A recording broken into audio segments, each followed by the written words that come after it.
So నా పేరు Savitha. So first product గురించి నేను మాట్లాడబోతున్నా. రైట్, ఎస్, స్టార్ట్ చేద్దాం ఈ ఒక సెషన్ని. Happy morning to one and all present here. So ఈరోజు మన ఆయుర్విన్ కేటగిరీలో ఉన్న ఒక ప్రోడక్ట్ ఉంది, రెస్పో రిలీఫ్ అనేసి. సో ఆ ఒక ప్రోడక్ట్ గురించి మాట్లాడదాం. సో ఆయుర్విన్ అంటే ఏంటి? సో ఆయుర్విన్ అనేది ఆయుర్వేద విత్ విన్ఫినిత్, రైట్? సో ఈ ఒక కాన్సెప్ట్ని కంబైన్ చేసిన ఒక ప్రోడక్ట్ కేటగిరీ ఇది. సో ఆయుర్వేద గురించి తెలుసు. సో మన వేదాస్లో ఉన్న అథర్వణ వేద నుంచి ఈ ఒక ఆయుర్వేద అనే ఒక ట్రీట్మెంట్ని చాలా మంది చాలా రోజు నుంచి చాలా సంవత్సరాల నుంచి ఫాలో చేస్తున్నారు. సో దీంట్లో ఏం చెప్తారంటే మన శరీర ఏముందో సో అది పంచమహాభూత నుంచి అయిందని చెప్తారు. సో సో దాంట్లో air, fire, water, earth, ether అంటే స్కై, ఆకాశం, ఇది కూడా చెప్పొచ్చు, రైట్? సో ఇవన్నీ పంచమహాభూత నుంచి మన బాడీ, మన శరీరం ఫామ్ అయింది అంటారు. సో దీని బేస్ మీద మన శరీర ప్రకృతిని కూడా చెప్తారు. ఆ ప్రకృతిని వాత, పిత్త, కఫ అంటారు. సో ఆయుర్వేద కాన్సెప్ట్లో ఏంటంటే సో మన శరీరాల్లో ఈ వాత, పిత్త, కఫ ఇవి 3 రకాలు ఏంటి దోష ఆర్ ఎల్స్ ప్రకృతి అని చెప్పొచ్చు. ఇవన్నీ బ్యాలెన్స్గా ఉండాలి. సో బ్యాలెన్స్గా ఉంటే సో ఎవరు ఉన్నారో సో వాళ్ళు హెల్తీగా ఉన్నారని అర్థం, రైట్? సో ఈ ఒక కాన్సెప్ట్ మీద సో ఈ ఆయుర్వేదాలో బేసికలీ ఏం చేస్తారంటే చాలా రకాలు వనమూలికలు ఉంటాయి. సో ఆ వనమూలికల్ని యూస్ చేసుకొని చాలా రకాలు మెడిసిన్స్ ఉపయోగించి మన హెల్త్ని మెయింటైన్ చేయడానికి కోసం ఉపయోగపడుతుంది. ఈ ఒక కాన్సెప్ట్ మీద మన విన్ఫినిట్లో ఆయుర్విన్ అనే ఒక ప్రోడక్ట్ కేటగిరీ ఉంది. సో ఈ ప్రోడక్ట్లో ఉన్న ప్రోడక్ట్ రెస్పో రిలీఫ్. సో ఇది ఏ సిస్టమ్కి రిలేటెడ్గా ఉంది అని అడిగితే మన రెస్పిరేటరీ సిస్టమ్తో ఇది కనెక్టెడ్గా ఉంటుంది. సో మన రెస్పిరేటరీ సిస్టమ్ పని ఏంటి? ఆక్సిజన్ తీసుకొని తరువాత మన హార్ట్ ఏం చేస్తుంది? ఆ ఆక్సిజన్ని బ్లడ్తో పాటు కలిపి మన శరీరాల్లో ఉన్న అన్ని జీవకోశికకి పంపించడం మన హార్ట్ తర్వాత మన లంగ్స్ పని, రైట్? సో ఈ ఆక్సిజన్ వెళ్తే మాత్రం మన జీవకోశిక బాగా పని చేస్తుంది, లేకపోతే అంత బాగా పని చేయడానికి అవ్వదు. సో ఈ బ్రీదింగ్ వల్ల మనం ఎప్పుడు శ్వాసం తీసుకుంటారో అప్పుడు ఆక్సిజన్ మన శరీర లోపలికి వెళ్తుంది. అలాగే ఎప్పుడు వదిలేస్తారో సో ఎప్పుడు బ్రీద్ అవుట్ చేస్తారో అప్పుడు మన శరీరాల్లో ఉన్న కార్బన్ డైఆక్సైడ్ ఏమి ఫార్మ్ అయిందో అవన్నీ బయటికి పంపించడానికి మన రెస్పిరేటరీ సిస్టమ్ ఉపయోగపడుతుంది. సో ఇలా పని చేయడం ఒక రెస్పిరేటరీ సిస్టమ్ ఎప్పుడు బాధపడుతుంది అని అడిగితే సో ఎప్పుడు మన ఎయిర్లో పొల్యూషన్ చాలా ఎక్కువగా అయిపోతుందో అప్పుడు మన లంగ్స్లో ఉన్న సెల్స్ బ్లాక్ అయిపోతుంది. దానివల్ల మనకి ఆస్తమా, సిఓపిడి అంటే పల్మనరీ డిసీజ్, తర్వాత ఇన్ఫెక్షన్స్ కూడా మనకి అవ్వచ్చు, రైట్? అలాగే ఎప్పుడైనా ఫ్లడ్స్ ఉన్నప్పుడు లేకపోతే న్యాచురల్ డిజాస్టర్స్ ఉన్నప్పుడు కూడా స్ట్రెస్ వల్ల ఆస్తమా కూడా మనకి రావచ్చు, రైట్? అందుకే కిట్లో యూజువల్గా ఇప్పుడు ఎక్కడైనా ఫ్లడ్ వచ్చినప్పుడు ఆక్సిజన్ మాస్క్, ఆక్సిజన్ సిలిండర్స్ అన్నీ క్యారీ చేస్తారు. ఎందుకంటే అప్పుడు ఉన్న స్ట్రెస్ వల్ల మనకి ఆస్తమా లేకపోతే లంగ్స్ కూడా బ్లాక్ అవ్వచ్చు, రైట్? లేకపోతే కొన్ని రకాలు వైరసెస్, బ్యాక్టీరియాస్ వల్ల కూడా మనకి మన శరీరంలో ఉన్న రెస్పిరేటరీ సిస్టమ్కి బాధ రావచ్చు, రైట్?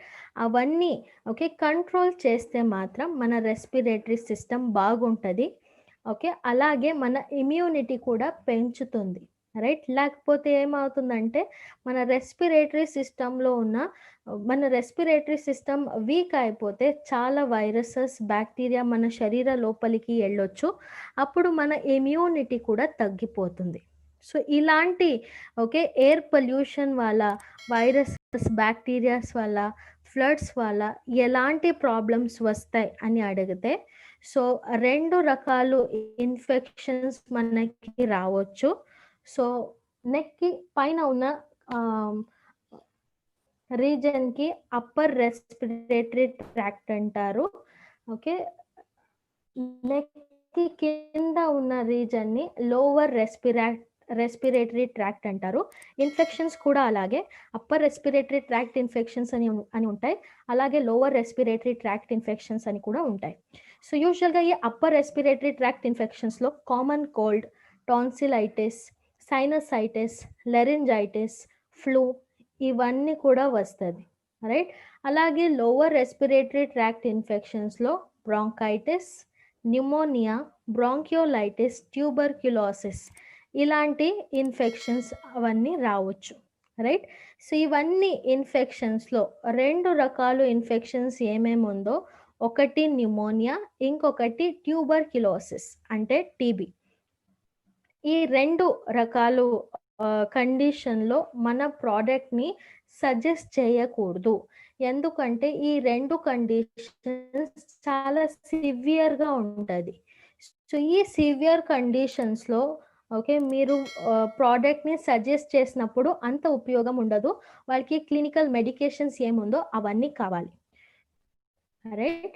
సో ఇప్పుడు ఒక వైరస్ ఆర్ఎల్స్ ఒక బ్యాక్టీరియా మన ఇమ్యూనిటీ సిస్టమ్ని ఎలా బాధపడుతుంది అని అడిగితే, సో యూజువల్గా ఏదైనా ఒక వైరస్ ఉండొచ్చు, ఆర్ఎల్స్ ఏదైనా ఒక బ్యాక్టీరియా ఉండొచ్చు, ఒక హెల్దీ హ్యూమన్ బీయింగ్ శరీర లోపలికి వెళ్ళుతుంది.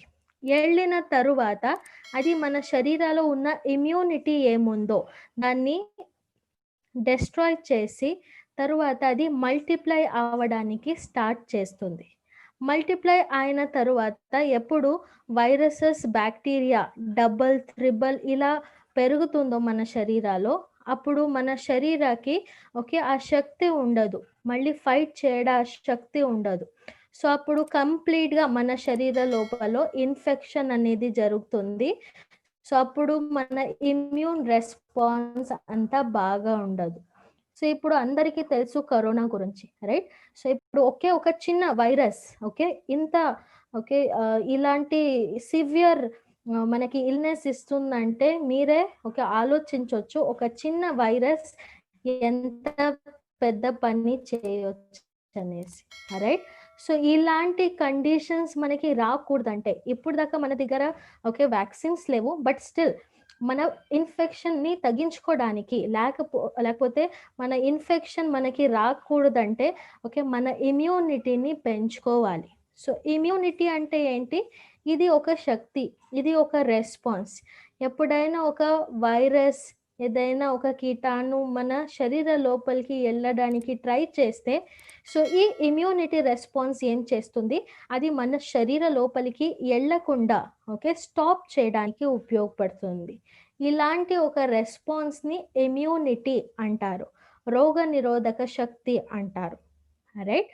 సో మన ఇమ్యూనిటీ సిస్టమ్ బాగుంటే అది ఇవన్నీ cold, flu, diseases, bacteria, virus, infection ఇవన్నీ మన శరీర లోపలికి వెళ్ళకుండా చూసుకోవడానికి ఉపయోగపడుతుంది. దీనికి ఇమ్యూనిటీ రెస్పాన్స్ అంటారు. అందుకే చాలామంది 14 days క్వారంటైన్ ఉంటే చాలు, రైట్. వాళ్ళకి ఇమ్యూనిటీ బాగుంటే వాళ్ళకి యూజువల్గా కరోనా రాదు అంటారు, రైట్. సో ఇమ్యూనిటీ అనేది ఏంటంటే అది ఒక సేవింగ్స్ లాగా. ఇప్పుడు ఇంటి కట్టాలంటే ఎలా మనం సేవింగ్స్ చేసుకొని ఇంటి కడతారో అలాగే మన ఇమ్యూనిటీ కూడా బాగా సేవ్ చేసుకోవాలి. చిన్న చిన్న వైరస్కి, బ్యాక్టీరియాకి మన ఇమ్యూనిటీ పని చేస్తే అప్పుడు ఏమైపోతుంది, మెల్లమెల్లగా ఇమ్యూనిటీ తగ్గిపోతుంది, రోగ నిరోధక శక్తి తగ్గిపోతుంది, రైట్. సో ఇప్పుడు అదన్నీ పెంచుకోవాలంటే మనకి కావాల్సిన ప్రోడక్ట్ ఆయుర్వెన్ రెస్పో రిలీఫ్. ఇది ఒక అడ్వాన్స్డ్ ప్రోడక్ట్ అని చెప్పొచ్చు, రైట్. ఎందుకని మీకే తెలుస్తుంది. ఇప్పుడు దీంట్లో యూస్ చేసిన కొన్ని వనమూలికలు ఉంది. అది ఏంటంటే ఫస్ట్ ఆఫ్ ఆల్ దాష్ముల్ క్వాత్ అంటారు. దాష్ముల్ అంటే దష్ అంటే ఓకే 10 అని అర్థం, రైట్? 10 రకాలు ఓకే వనమూలికల్ని యూస్ చేసి ఆ కాంబినేషన్ని దాష్ముల్ క్వాత్ అంటారు. సో ఇలాంటి ఓకే దాష్ముల్ క్వాత్ని యూస్ చేశారు దీంట్లో. అలాగే ఇంకొకటి కంకరి అంటారు. కంకరి అనేది సో చిన్న చిన్న ఓకే బ్రింజాల్ లాగా ఉంటది. సో బట్ ఓకే దీంట్లో చాలా థార్న్స్ కూడా ఉంటాయి. ఓకే సో ఈ థార్న్స్ ఉన్న ఓకే చిన్న చిన్న బ్రింజాల్కి కంకరి అంటారు. సో దీనికి కూడా చాలా మెడిసినల్ వాల్యూస్ ఉంది.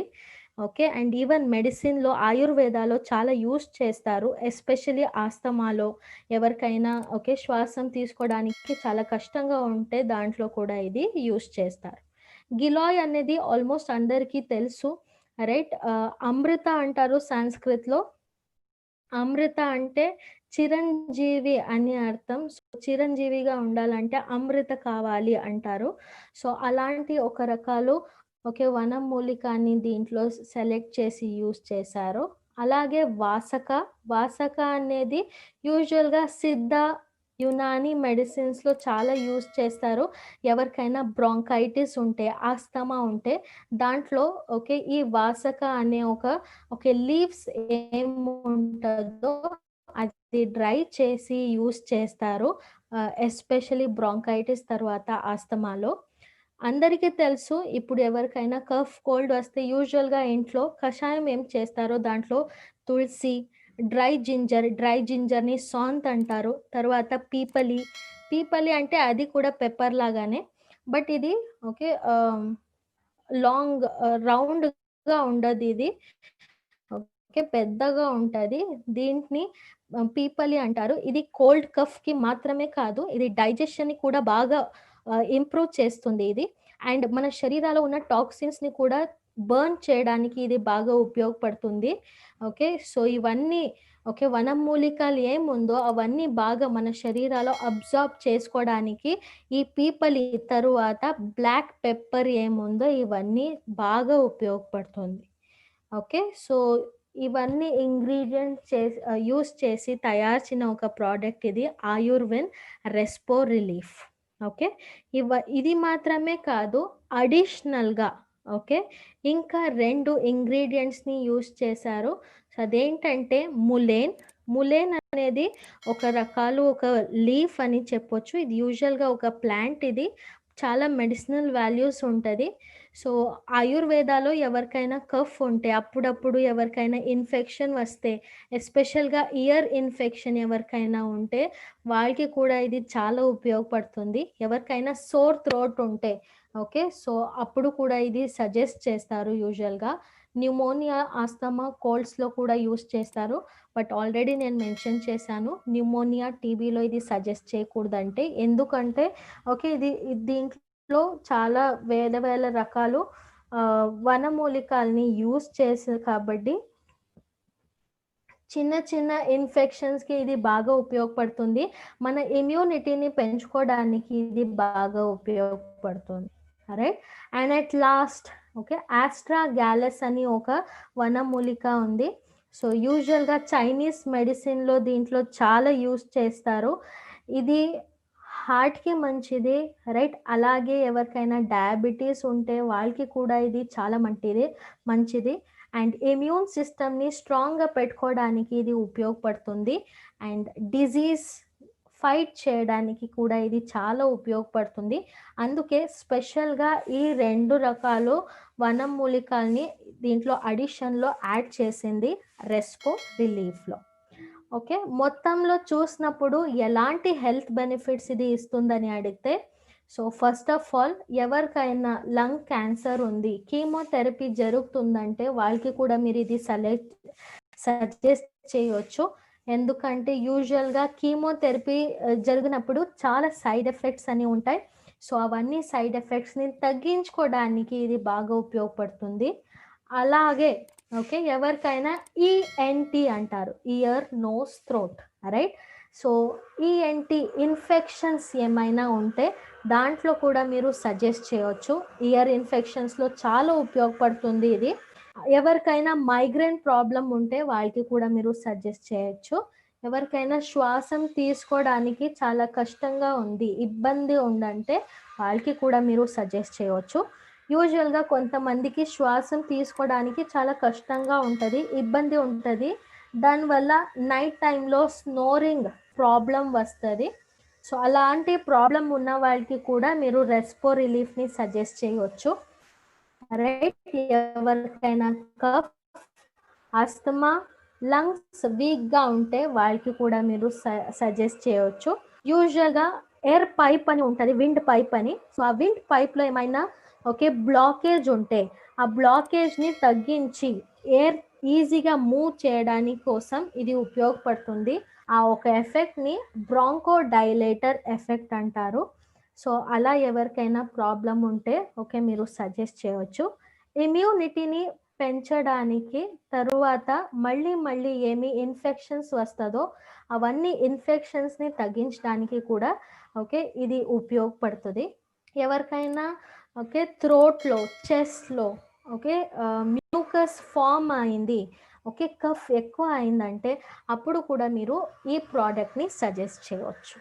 రైట్, సో మన దగ్గర దొరికిన అన్ని ప్రోడక్ట్స్ మీకు ట్రాన్స్పరెంట్గా ఉంటుంది.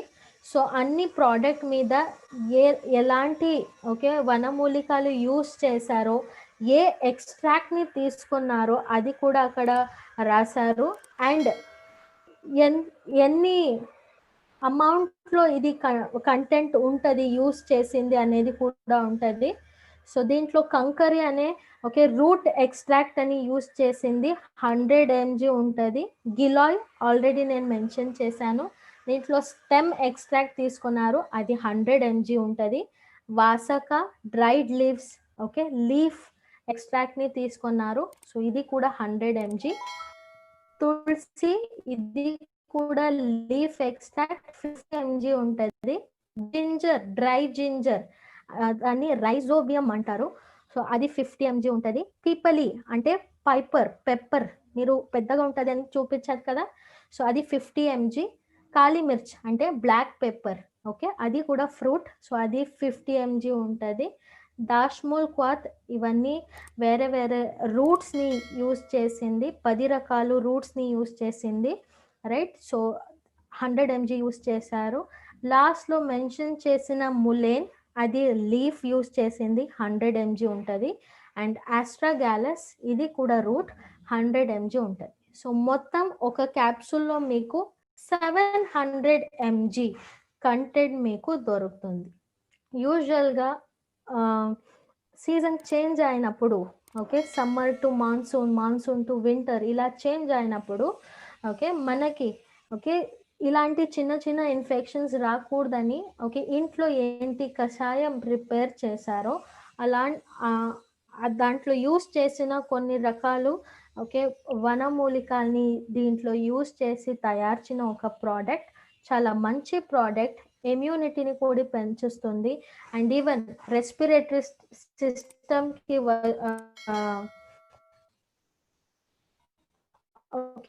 ఎలాంటి ఇన్ఫెక్షన్స్ వస్తుందో అవన్నీ. సో రెస్పో రిలీఫ్ ఎన్ని క్యాప్సూల్స్ తీసుకోవాలి, డోసేజ్ ఎంత? సో 1 క్యాప్సూల్ లాగా ఒక రోజుకి 3 times మీరు వాడాలి. ఆఫ్టర్ మీల్స్ మీరు వాడాలి. సో ఏజ్ లిమిట్ వచ్చేసి 14 years and above. Age limit 14 years and above. 14 years పైన ఉన్న వాళ్ళకి మీరు ఇది సజెస్ట్ చేయవచ్చు, 14 years కింద ఉన్న వాళ్ళకి సజెస్ట్ చేయకండి. ప్రెగ్నెంట్ విమెన్స్కి మీరు ఒకసారి మీ డాక్టర్తో ఒకసారి చెక్ చేసుకోండి, తరువాత మీరు సజెస్ట్ చేయవచ్చు. రైట్, సో ఇది రెస్పో రిలీఫ్ గురించి అందరికీ క్లియర్గా అర్థమైంది అనుకుంటున్నాను. Right, thank you so much.